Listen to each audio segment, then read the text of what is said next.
And it looks like we're a little bit behind time. So if you'd like, I'll introduce you and we'll get started. Sure. We're so happy to have Åsa Rundfeldt. Åsa is a certified Massachusetts arborist and master gardener. As a community gardener in Jamaica Plain, she helped create a wildlife habitat where native plants and other species were planted next to garden plots to feed birds and attract butterflies, hummingbirds, and native bees for pollination and to improve the ecosystem and for the neighborhood to enjoy. Asa is going to help us understand how to design our gardens for wildlife. Thank you, Åsa. Well, thank you. Thank you. Yes, so I've been doing gardening for over 10 years now in Boston and around. At first, I was just community gardening, but then I started doing it as my job. So, and I always loved everything that has to do with nature and plants. So eventually I just started taking pictures of everything that I saw and things that were beautiful and interesting. And so this presentation is basically based on all the pictures that I took through the years that sort of illustrate what I'm trying to achieve or what I look for when I garden. And I think that we all can look for too. So should I keep going? Absolutely. I think we're rolling now. Okay, great. So urban and suburban gardening coexistence with birds, insects, and other lovely critters I have put there because we're going to talk a little bit about the kind of wildlife that we are likely to see, the kind that we would like to see more of, and how to encourage that. And so I'm going to talk about some practices and things that you can do. And also in the end, we're going to talk about the plants that in my experience, have great wildlife value and also are beautiful and easy to maintain. So the question, why gardening for wildlife? And I find that, as you can see in this picture, the way we build our suburbs, the way our cities, it's taking a toll on wildlife. There's so much. There's so little land left that is untouched, so that if we were to incorporate more of a native and natural way of living, we could help. Like imagine if any of these houses, one planted a maple, the next one planted a pine, next one maybe had an oak, etc. That would blur the borders between our suburban habitats and the wild. And so those are things that we can do.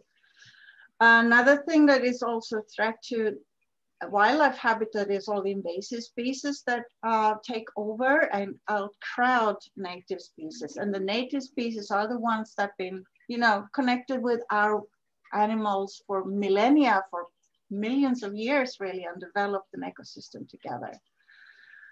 Monoculture plantings, that is essentially what everybody plants, exactly the same plants, like everybody has a yew and a rhododendron in the front yard and a lawn. And that's not benefiting anything or anyone.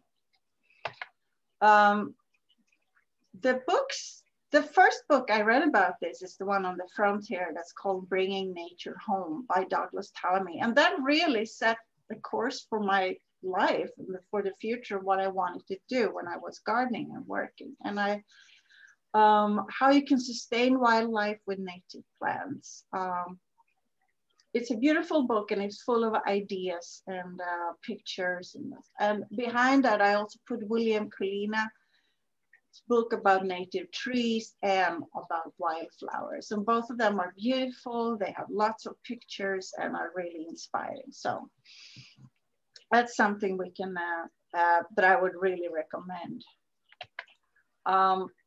So sometimes what I call, this is a kind of common, this garden looks neat, but it's not for wildlife. This is made for, easy to maintain, easy to clean, easy to come in with your mulch guy. So, I mean, in this sense, you could just as well have plastic plants because this is just not doing anything. It's so far apart, it's so sort of sterile. So if you compare to the woodlands in the back, there's probably a lot more going on there. So I work in a lot of different yards, and I have learned that wildlife can be found in the most unexpected places. I work in a very old garden in Roxbury, which is the really oldest part of Boston. And there I know that there are little salamanders who live there, red-backed salamanders. So I always try to be very gentle with my tools there because I know that they live in the leaf litters. And there are also snakes there who feed on the salamanders. So it has like a mini ecosystem right there in the most urban part of Boston. And the other picture is my son, who was 5 at the time, who picked up a brown, DeKay's brown snake in our backyard in Jamaica Plain. So examples of wildlife that we want or should want in our yards, there could be different things. Maybe your garden doesn't fit for everything, but some of the things that we would like to see and some of the things that are great to help are the birds. And there are both the birds that stay here over winter and then the birds that migrate back from southern climates in spring. And they're pollinators, all the bees and the wasps and the butterflies, hummingbirds, etc. All of them are greatly beneficial for our gardens as well. And then if you have a good ecosystem, a good part of nature in your yard, you may see things like frogs and toads and salamanders, but those require mostly that you're closer to water. So maybe not in the very most urban areas, but in suburbia, you may have a little brook or stream somewhere. And also snakes. And many people don't like snakes, but I get very happy when I see one because it's a sign of health in your garden that there is things going on there that are good. So I always think of what does wildlife need? What does it find? When I find wildlife in a garden, I want to know why is it here? Why is it not over there? And they need shelter. They need food and water, nesting and breeding sites. And this little caterpillar here is a woolly bear caterpillar. And they overwinter like this in leaf litter. So of course, if you have raked up and bagged all your leaves, this one will not have a chance to do what it wants to do. It will eventually turn into a moth that is not very flashy or anything. But I think finding these little guys is always a pleasure. And you can see them in the fall, and you can also find them in spring these days when the soils and everything starts to warm up. So going into a little bit more detail, birds that stay for winter. I feed birds on my back porch, and I see a lot of the birds that stay here every winter, and I've learned a few things about them by just watching them. And this is an arborvitae hedge at the end of my yard. And it's not a very glamorous plant, but that's where they roost. All the birds sleep in here in the dense greenery, evergreen greenery. And they sleep there, they take shelter from predators, they take shelter from storms. So that is a very useful thing and very helpful to the birds. I am living very close to Franklin Park, and there's a little brook there. So I know that the birds in my immediate neighborhood can fly there and drink, but water is something that the overwintering birds will need too. And there are times when I had a heated bird bath on my porch. I didn't have it the past few years, but that could be helpful to help them survive. And the birds that stay here also need food. Most of the birds that migrate are the ones who are so dependent on insects that when winter comes and the insects die away, they have no choice but moving south.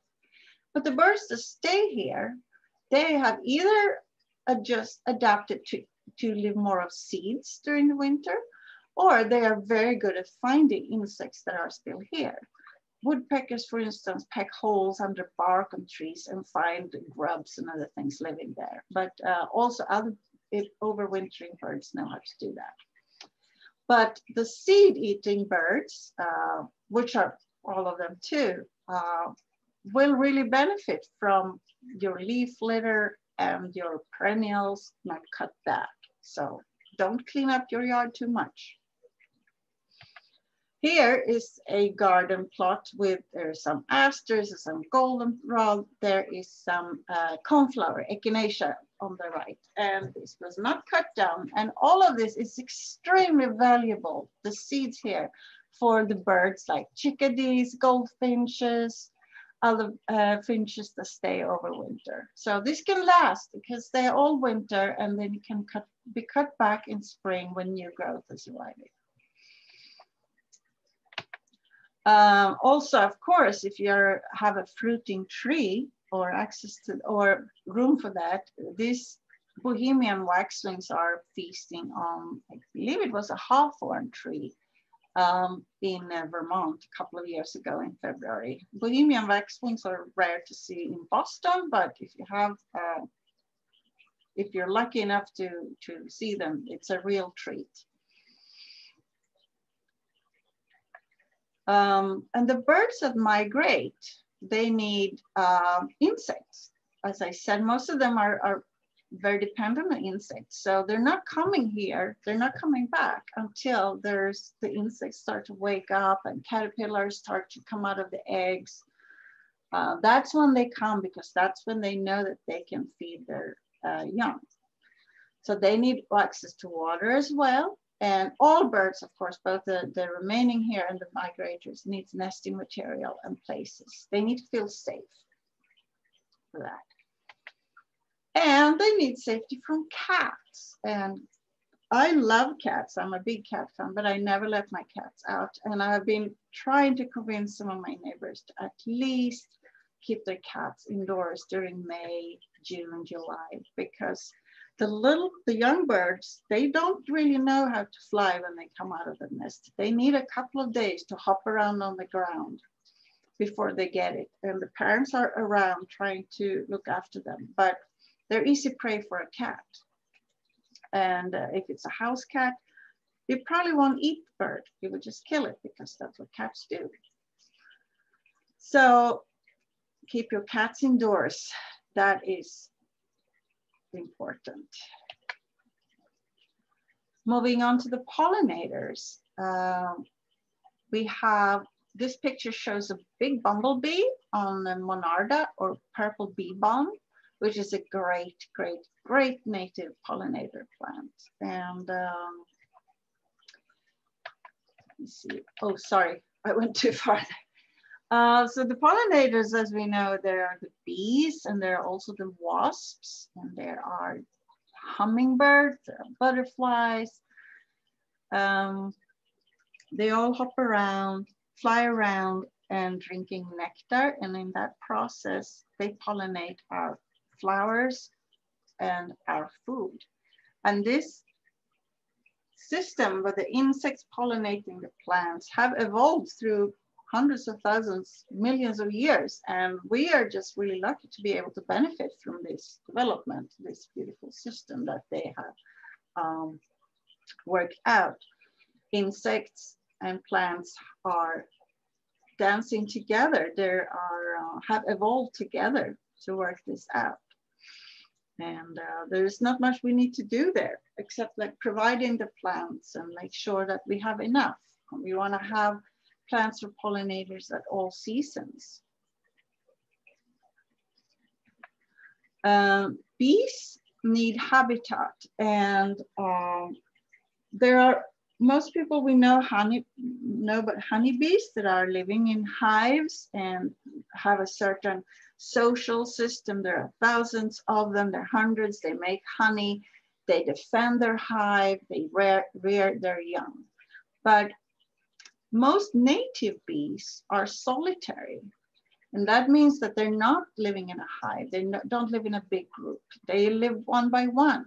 They don't really make honey, and they only lay a few eggs as much as one bee could do.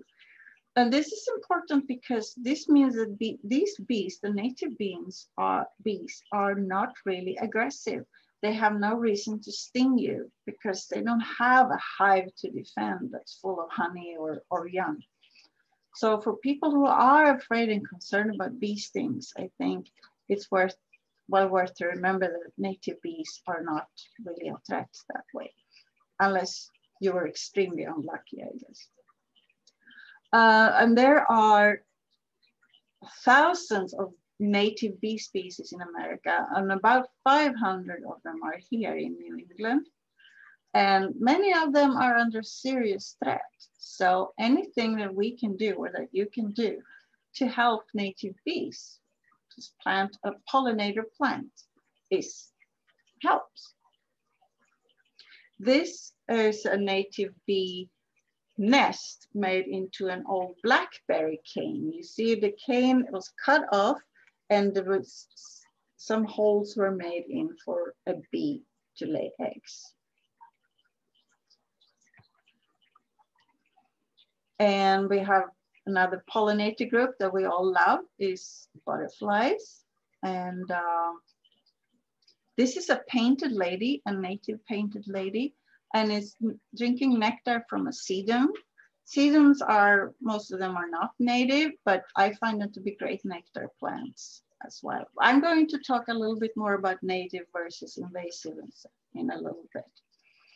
As you may know, butterflies have different parts of their life cycle. When the adult butterfly needs to feed, its flowers, it will go to flowers with nectar or sometimes fruit or things, but it's not so particular. Any nectar flower will do.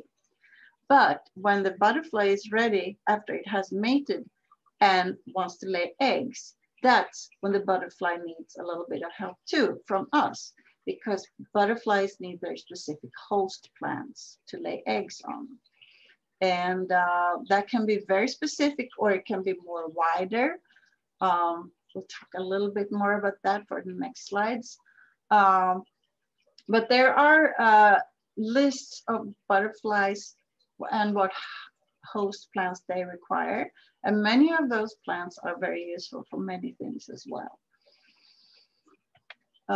So host plants, for instance, for the monarch butterfly, this picture here on the left is a monarch, a female monarch who laid eggs on a milkweed right next to my front stairs, which was a little unfortunate because that's where I keep my trash bin. So I tried to find the eggs and I tried to find the little caterpillars and then relocate them to the backyard where I also have some milkweeds.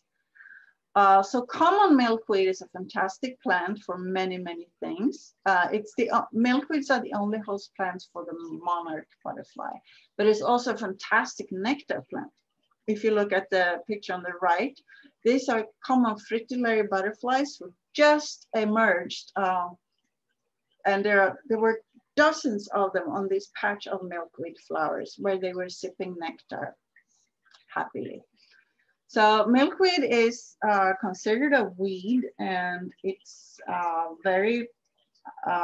it spreads easily. But if there is a part of your yard, a sunny part where you can let it grow and keep it there, could really make a difference. Here are some other monarch adventures that we had. We were rearing caterpillars indoors one year and one of the caterpillars got loose and we didn't find it until much later where we found that it had made itself a chrysalis under one of our kitchen chairs. So, and the other picture shows a monarch chrysalis on the wall of my house. So these pictures tells us something about the caterpillar's preferences. It wants to have a solid place to hang itself. It attaches itself with its own glue. And for about 7 to 10 days, it sits in its pupa, turning into the butterfly eventually. So it leaves the host plant, it leaves the plant where it's been eating, and walks or crawls until it finds this kind of safe place. So, or as safe as you can. I've seen them also attach themselves to trash barrels. They always like this little overhang, so they want to have something above them. They want to be safe from perhaps rain or I don't know. So this tells us something about what a butterfly caterpillar needs to feel sheltered and safe. Here is also some pictures from my front yard, and the right picture says swamp milkweed, which is a different type of milkweed, but it's just as good for the monarch butterfly. Here we see a female monarch again exploring. I don't know if she laid eggs this time, but she was definitely very curious while also sipping nectar.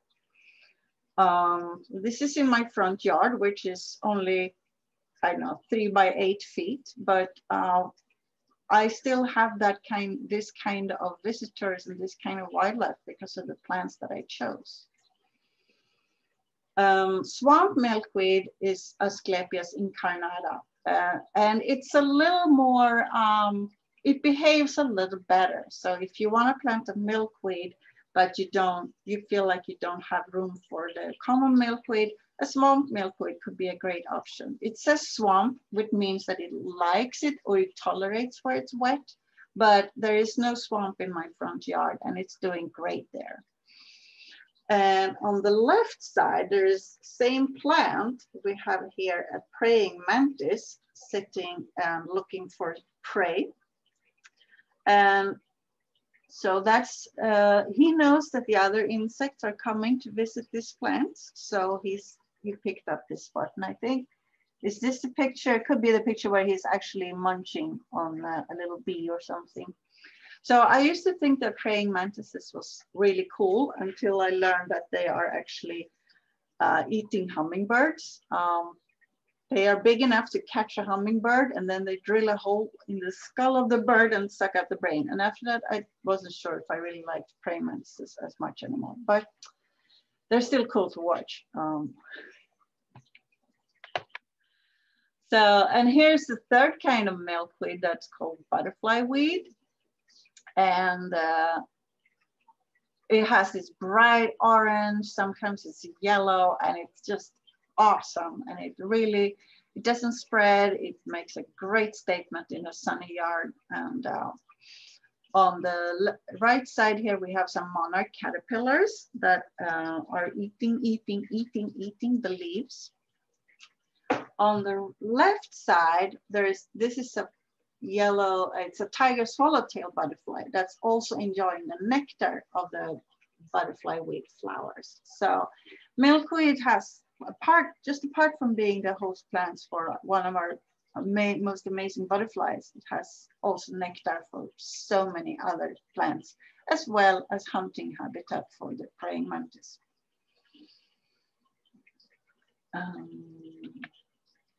So some other butterflies, swallowtail butterflies. On the right side, we have the tiger swallowtail again. I like this picture because you can see the long tube, the proboscis that it used to sip nectar with. And you can see the wings and some part of the body too, how amazing it looks. So the yellow swallowtail, the tiger swallowtail, drinks nectar from garden flowers, but its host plant is more varied and it actually uses a couple of trees as host plants. So it's not uncommon to see this butterfly in the deep woods and where it's looking for its host plants, which could be birch, cherry trees, I think ash, and also tulip trees. So that's why you can see these in the woods as well. But it will still come to your garden to drink nectar. On the left is a beautiful caterpillar of a black swallowtail butterfly. And the black swallowtail butterfly loves plants that are in the carrot family. So this particular caterpillar is on a plant, a fennel plant in my community garden, but it can be on dill, fennel, I guess carrots if the carrot greens grew tall enough, and also a native plant in this family that's called Golden Alexander. So it happened more than once that I go to a nursery to buy plants of this kind, dill or fennel, and I found little caterpillars on them. So I, for that reason, I always have extra dill and fennel in my gardens, because apart from being beautiful, they have this, they are useful as host plants as well. Wasps. There are thousands of different wasps, and they do a lot of good.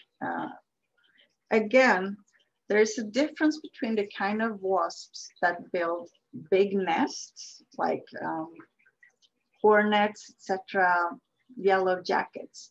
They live together in groups, they rear their young, they get aggressive, they are building, building, building. But the majority of wasps are non-social, they're solitary, and they are not really a threat to us. Wasps come in all sizes, from just a few millimeters to this large one that is on the picture on the right. Again, this is my swamp milkweed. It has, the picture isn't that great, but it has a large wasp that is about 1 inch and is a black bluish color. On the picture on the right, this is an onion that went to flower and was visited by this also large wasp.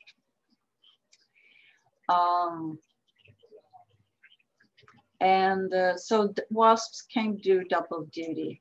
As predators, many of them lay their eggs in caterpillars. And for instance, if you have tomato hornworms in your garden, that's a favorite of predatory wasps. And they lay eggs in the caterpillars and therefore kill it. Of course, the wasp can't really tell. They may as well parasitize a monarch caterpillar as a tomato hornworm. But I still think that it's a fascinating part of gardening and of nature, and overall predatory wasps are considered huge help. There are even greenhouse productions that import or take in predatory wasps to live in the greenhouses to prey on pest insects. And they do make a lot of difference.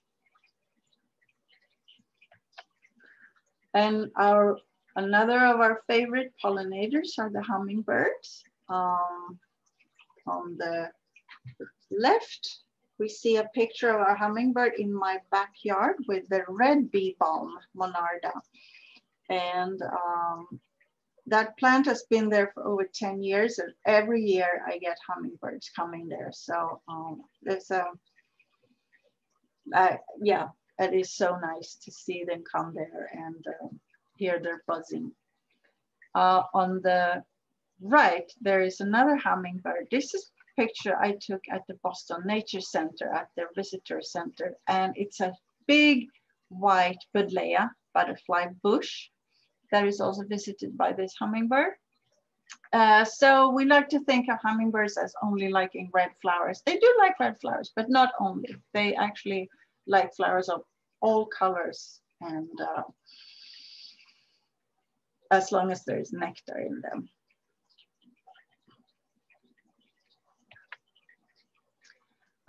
Another plant that I think is useful for hummingbirds and for many insects, as well as for frogs, is the cup plant. It's a native plant that has these big leaves that sort of grasps the stem. And after a rain, there is still water collected in the leaves. And you can oftentimes find a little frog sitting there. You can find hummingbirds drinking from those leaves. It's really neat. And we have some reptiles and amphibians, and on the right, we have a salamander again. And salamanders are, at first you don't really know much about them, but once you know where to look for them, you can find them. They like leaf litter that are still moist. And they're just these most adorable little creatures. And in a yard that is too cleaned out, that has no leaf litter or brush in a corner, they will not stay there. In the middle, there's a picture of the Decay's brown snake, which is a very small, completely harmless, cute snake that is only barely a foot long. And it feeds on salamanders, but it also eats slugs, which we don't really like in our vegetable gardens or plant gardens. And it eats insects of various kinds. And again, it's something that wouldn't really show up unless there was the habitat to support it. So if you find something like this in your garden, know that you're doing something right.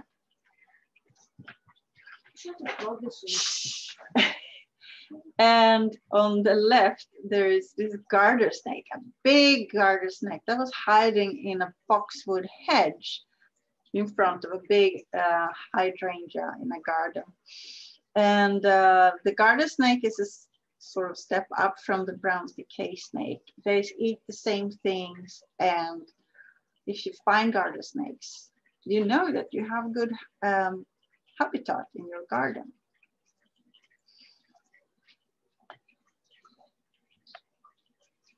So when I feed birds in my backyard during the winter, I get all the small little ones, but eventually I get these big ones too. And this is a Cooper's hawk. It sat like that staring at me when I looked at my bedroom window one winter morning. I love to see them, and they are magnificent. Cooper's hawks chase mainly birds, so that's why this particular Cooper's hawk was interested in my bird feeder. But we also have the red-tailed hawks, which are more common, and Cooper's hawks eat mostly birds. Red-tailed hawks eat a lot of different things. They will catch birds, but mostly mice, bunnies, rats, etc.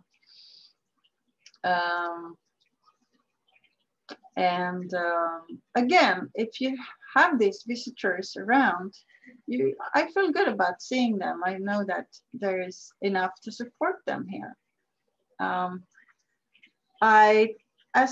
As much as I can, I try to encourage people not to put out rat poison, because as you may know, the rat poison is very, very detrimental for these big birds of prey or any prey animal. And it's very common that big birds of prey are taken in or dying or taken into rehab because they've had a rodent that had rat poison. So if there is rat poison in your area and you have any way of influencing the choice of whether to use that or not, I would try to encourage you to stop using it and see if the hawks can take that place instead of keeping the rat population in check.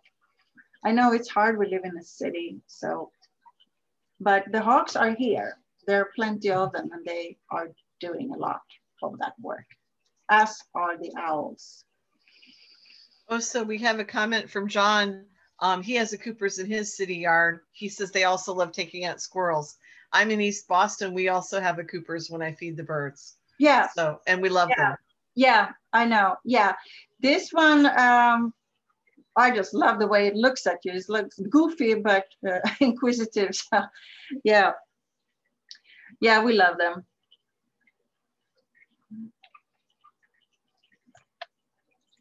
So this, I wanted to talk a little bit about natives and invasive species, because that's something we hear a lot about today. And what's the definition of it, and how can we use our plants? How can we choose our plants wisely? And so the definition can vary, but basically an invasive is something that came after colonization. And that's something that spread with the colonies or with trade or came in shipping boxes or anything. But also it could be something that's from another part of the country, something that came from the West Coast or something that came to the West from here. There are many examples of plants that are out, when they're outside their own ecosystem, they behave differently and could take over. So some that are really invasive and not good at all are on the left here. Oriental bittersweet, you may recognize these stems. This is a winter picture, but you can see these stems that are crawling up on the tree trunks and just winding around itself. And these grow all the way to the top of the trees and eventually bend them down, or also can suffocate trunks of tender trees. You can often see that. And this one, I believe was originally imported because it has pretty berries. So people like to see the berries and decorate with them. But now it has spread and it's completely beyond control. And this one can grow up to 5 feet on a sunny day in the summer. So whenever I see anything like that, I try to pull it out. And below there is the annual weed garlic mustard. It sells seeds so much, but it shows up. It will show up really quick now once it starts warming up, and it'll grow quickly and have this white flowers, set seed, drop seeds, and the seeds will be there for next year. I learned that garlic mustard is great to eat. So, and it's true, I cook it. Like when it's in flower like this, but not later. I cook the stems and the leaves and the flowers, and I like to do it like an Asian stir fry. But that's, garlic mustard has some properties that makes it even change the soil chemistry where it grows.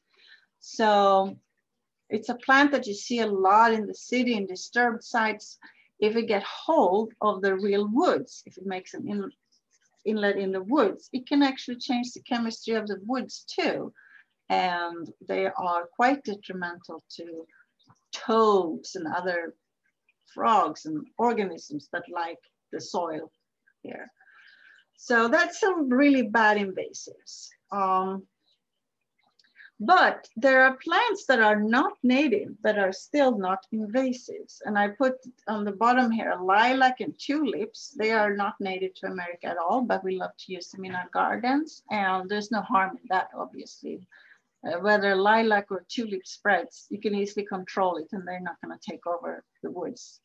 So, and I have, during my years as gardening, I love working with native plants, but I know that there are plenty of garden plants and other plants that are not native, but are also good for wildlife. So I wanna encourage people to use whatever plants they like. And there are many people who think that you should only use natives. I can see the point, but myself, I'm not quite that strict. Now, neither lilac nor tulips are that great for wildlife, but they're very pretty for us. So I grow those too. And lastly, there are some plants that behave like invasive, but are natives, like poison ivy, for instance.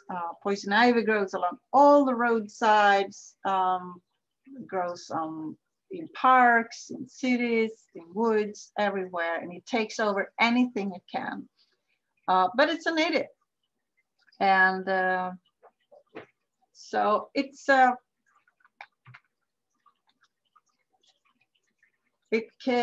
not always as easy as just saying invasives or native. That's what I wanted to say with this. And also the plants that we grow in our food gardens, most of them are non-native, like apple trees or zucchini or anything. But they're not in any way a threat to wild land as some of these really invasive species are.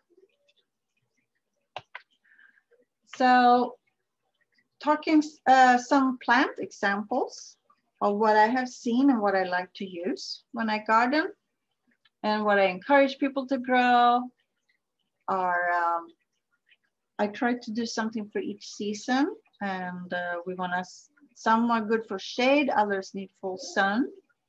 Some are natives, some are non-natives, as I said, but are controllable. So I also wanted to say just one note on trees.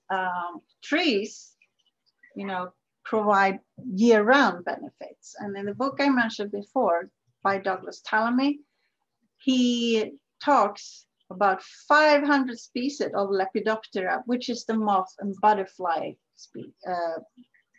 order of insects, only on white oak. And then if you continue with the white oak, there are all the other insects, birds, and mammals that feed or benefit from a white oak, like from chickadees to turkeys, squirrels, everything. But so white oak is one, probably the top tree in being beneficial for wildlife. But most of us, or I don't at least, have room to plant a white oak. And also they take many, many years to grow. So there are other trees that can grow faster and can fit a little better. Like willows, for instance. Willows there are many, many different kinds of willows. They're all very good nectar plants, and you can buy willow that are shrub form. And cherries and plum trees, there are many native varieties as well as the garden plants. They can also be shrubs. Birch is great for birds. Not so much for pollinators because they're wind pollinated. That's why we get allergic to it.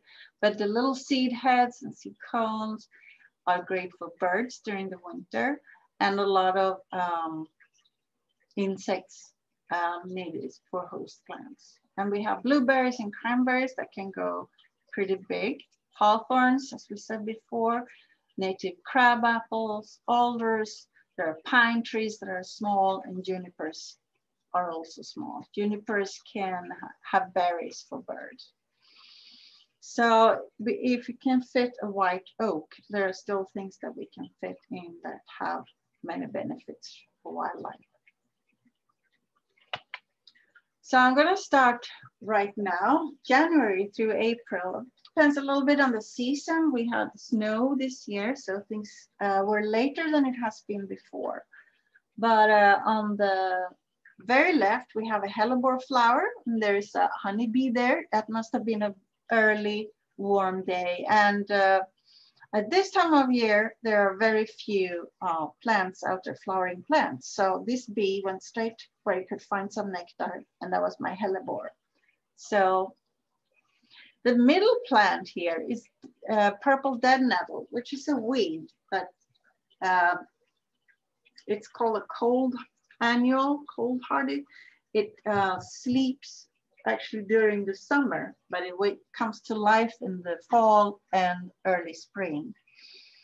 And it has these pretty purple flowers and purplish leaves. It's also edible. You can make tea out of it.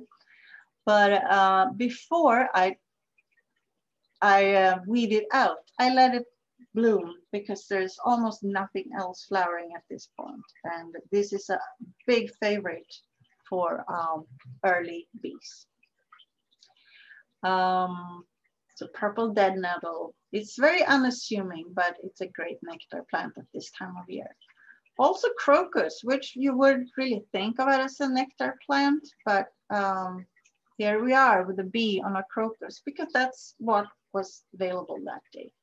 So on my list, I also added snowdrops and dandelions because I saw a dandelion last week, and there was a warm day last week, and there was a dandelion and it had a bee on it. So let them come, leave them some space. You can take those out later if you need to weed, but let them be right now because there's nothing else available.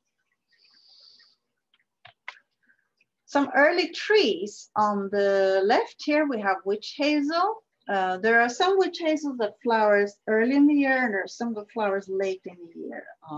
And on a February day, there may not be warm enough for any insects to be out, but if there is, they can always go to the witch hazel. Another tree that we will probably see in a couple of weeks, maybe 3 weeks, is the serviceberry June bush Amelanchier species. Has many different names. It's a wonderful fruiting tree that starts with white flowers before the leaves come out, and then have edible berries that both people and birds love. And the flowers are great for the bees. And on the right, there's a picture of a pussy willow. Willows are right now out. You can see them in the arboretum, and they're great nectar plants for early insects. The redbuds will soon come, and the cornelian cherry, which I think is an underrated tree. It's in the dogwood family, but with yellow flowers. It should also be coming pretty soon. So, and then when we come into April, May, of course, things start to really come on. And on the pictures to the left, we have one that's called Tiarella foam flower, which is one of my absolute favorite native flowers. It's a shade tolerant flower and it blooms for a long time. And sometimes you see each and every one of those little flowers having a tiny little buzzing bee in it.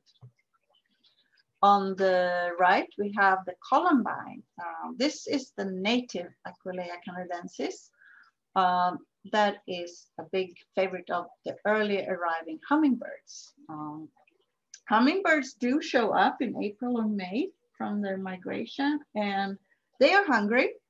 And again, there's not a whole lot going on this time. So, but the columbines should soon be in flower, and it's a big favorite of hummingbirds. In the middle, I put this picture of a penstemon flower with a tiger swallowtail butterfly. Penstemon is a big family of native flowers, and they come in different different colors and different sizes, and some of them bloom earlier than others. So I love the penstemon family because they're very easy, they're super hardy, and they can take both sun and shade and are great nectar plants. In the woods, we may see lady slippers. We may see other orchids. And I've also put here an Amsonia, which will be a picture of later. Where is that?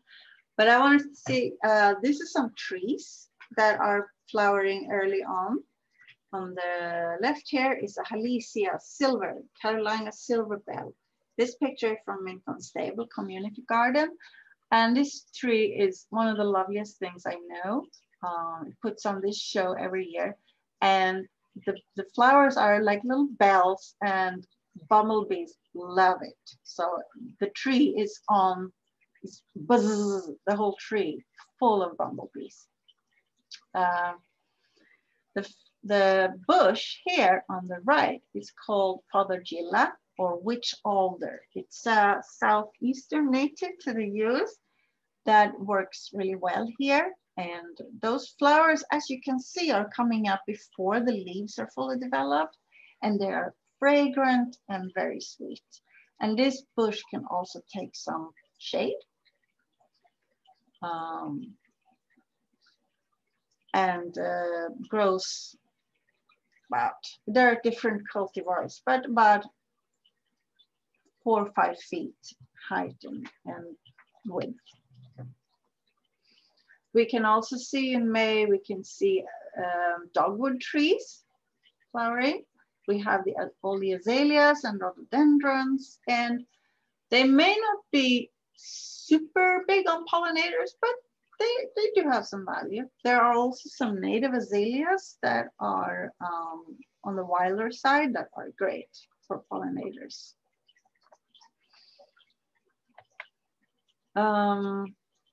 So some more flowers from May.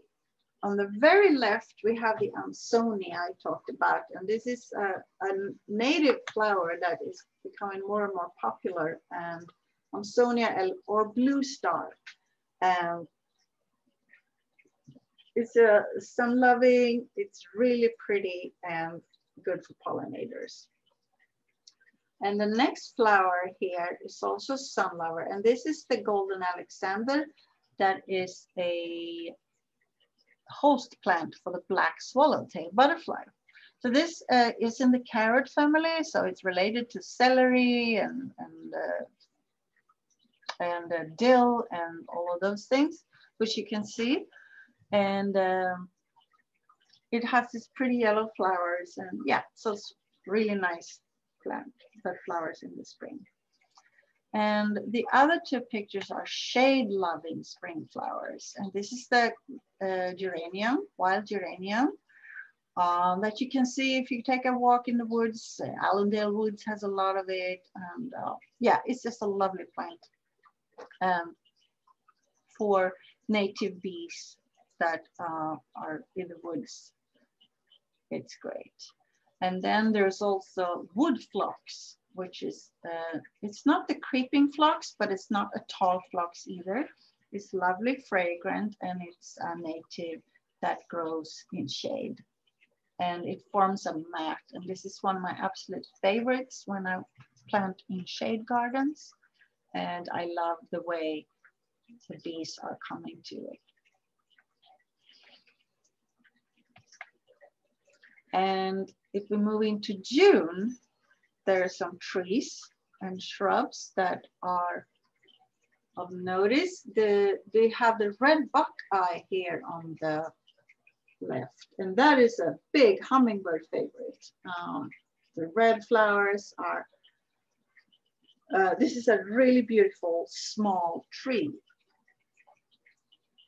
And then we have in the middle a dogwood shrub. So dogwood is a big family, and it comes both trees and shrubs. And this is the red stemmed or red osier dogwood, which is native to North America.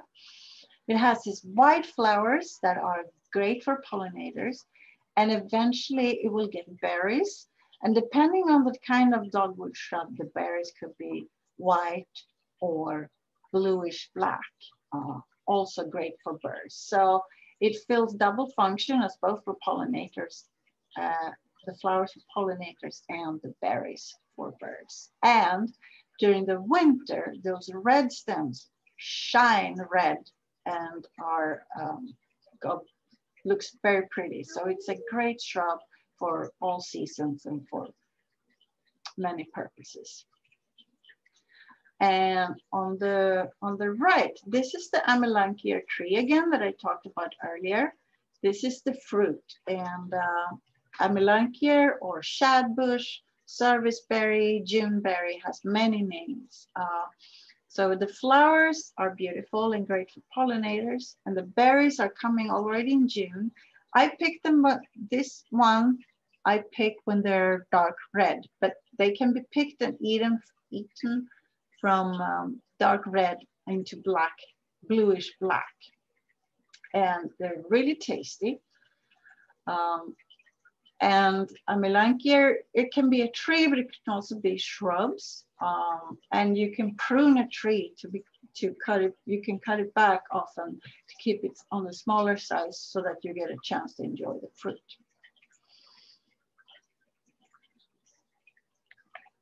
And some more shrubs from June. These are not my pictures, I have to say, so I apologize for that. They're a little blurrier, but I felt I wanted to include some of these bushes as well. Elderberry, another native. Here, the first picture is of the flowers, and you can see about the size here. It can grow big, but it can also be cut back. It likes the sun, and then you get these beautiful purple berries that can be used for elderberry syrup, cold and coughs, but you gotta get there before the birds, obviously, because they like them too. Ninebark is a native shrub. This is a cultivar with red leaves, but it's in the rose family, and it's great for pollinators. And it also comes in many different sizes, like sun, but it can take part shade. And yes, it's on the list of top 10 flowering shrubs for pollinators.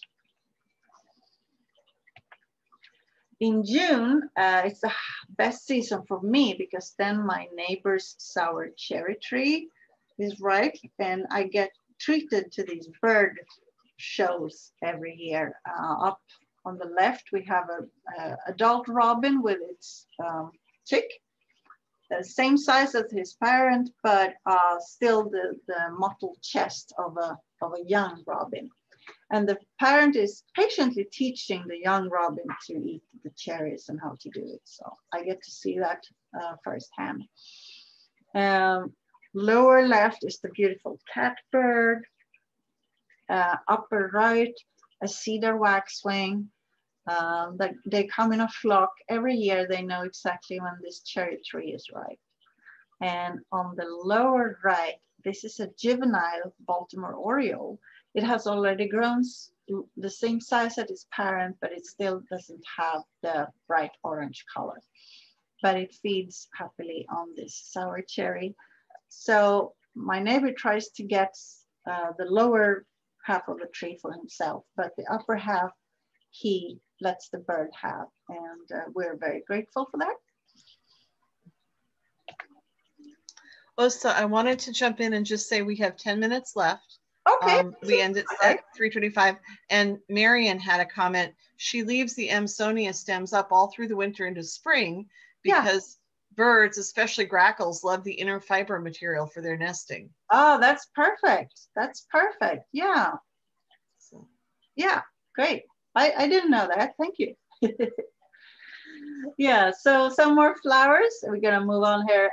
In June, the Angelica is up to the left here. Because it's way taller than me. I wasn't quite expecting that, but each of these big umbels, again, this is in the carrot family. This is in the same family as celery, carrots, Queen Anne's lace, fennel. So this would be another host plant for the black swallowtail butterfly. And the seeds you can use for cooking. I really wanted to try this plant out, and I'm really glad I did. It's gorgeous and has lots of little bees coming to it. On the lower left is the wild indigo. It's a native plant that comes in many different colors. This is a host plant for some little butterfly. I don't remember right now. I should have checked that. But I don't feel that I see a lot of activity around the flowers or the seeds, but nevertheless, it's a great native plant that if you have room for it, it's really beautiful. And it takes up a lot of space after a while. So if you need something that sort of just sits there and needs no maintenance every year, this could be the plant for you. On the shade side, upper right, we have a plant called New Jersey tea. And I had only read about it, and it was on the top list again and again, several top lists of pollinator plants. So I decided I'm gonna have to try one. And it was really amazing because when I had it, I suddenly saw lots of insects that I had never seen before. Tiny little bees of all colors and all sizes, kinds that I'd never seen before, knew that I had planted this plant and came from all over to feast on this. So, it just helps to have a great variety of things. I didn't know many of these little pollinators before, the little bees, the little wasps, but they came to this plant when I planted it. So that was a great thing to see. And then on the bottom, we have Solomon seal, which is another native. And actually, when the flowers are fresh, they're good to eat. They taste a little bit like a pea, a shelling pea, but only when they're fresh. So they're good. I think it's a beautiful shade plant, and it's a native, and there's some activity around the flowers as well for pollination. So more of July, or we enter in July, and these are some plants that are part shade. And up on the left, this is called ranunculus or goat's beard. And I don't know if you know this plant, but it can do total shade or part shade. It's a fantastic nectar plant, those spikes of flowers. My parents have one of these, and they lived in that house for over 40 years, and it still comes back every year. So yeah, that's a great plant. On the lower left, there is thimbleberry or purple flowering raspberry, which is great for pollinators. It's in the raspberry family. The berries are edible, but that's probably not why you would want to grow them. They're not that interesting, but it's such a beautiful flower, and the bees love it. On the upper left, it's my backyard again, and there's this monumental Joe Pye weed that has settled in there. Joe Pye weed is a native plant that's, again, super beneficial for pollinators, and it's usually covered in all sorts of butterflies and bees. It's sort of a wetland plant. It grows, it likes wet, so I had to water extra sometimes during the hot summer. It comes in all sizes too. They're making cultivars now that are smaller. So this one is 10 feet tall, which is a little more than I expected.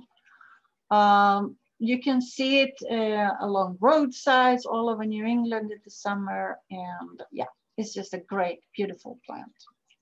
And especially this big one has fat stems, and they are hollow, and I leave the stems up during the winter because insects overwinter in the hollow stems. And on the bottom, here in the middle, we have Clethra alnifolia, or summer sweet, which is another native. This is the pink variety. It comes in white or pink. And this is another plant that you'll see. If you go out in the woods in the summer, especially where there's a little wet, you will see this shrub everywhere. And some, at the end of July, the fragrance in the woods can be intoxicating. Great nectar plants. The seeds, I'm not sure who eats the seeds. They're not berries, they're little dry seeds, and they remain on the plant. So maybe there's somebody who really likes them, but I don't know who that would be. But it's good enough for the plant, for the flowers and the fragrance, and that it's shade tolerance, can do the sun. I have one in my front yard, and the butterflies hop between this one and back to the milkweed and to this one again.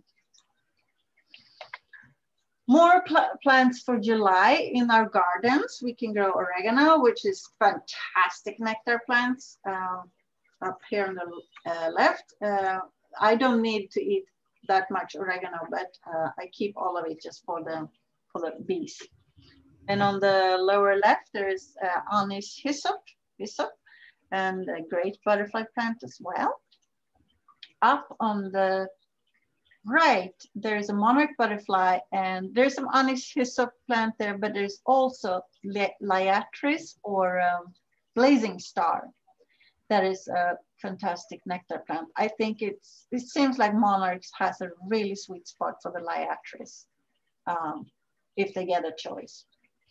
And lower right is the just plain lavender with buzzing with bees. So that's from my community garden. Asa, it pains me to interrupt you. We have 2 minutes left. I'm only interrupting you. I've enjoyed your talk so much. I'm only interrupting you because we have 2 minutes left. I've put some links in the chat. Please, everyone who's listening, click the link, fill out the feedback, and you'll get a chance to win $25 gift certificate. Thank you, Asa. Okay. 2 minutes. Go. Okay, go. We're super enjoying it, though. Good.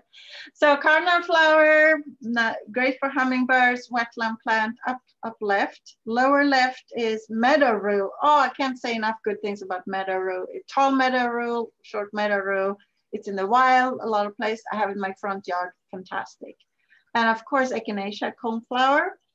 And on the right, there's dill in my community garden. And I think it's so beautiful. And it's a host plant again for the black swallowtail. So a little bit about vines. I talked about poison ivy before. Poison ivy has berries, and the berries of poison ivy are a very important food source for birds during the winter. So, and Virginia creeper, many think of that as a weed, but it has a beautiful red color in the fall and very good berries for birds as well. And the trumpet vine is another hummingbird favorite. So if you have a place for a vine, ugly garage wall or something like that, I would consider something like it. Well, maybe not poison ivy. So here again, August, we have a butterfly bush, Buddleia. Some people say that it's invasive. It's not yet invasive in Massachusetts. I will keep planting it until I see that it becomes invasive because it is a lovely plant. But if you go farther down on the East Coast, it is actually spreading. In the middle here is our giant sunflowers with a goldfinch on.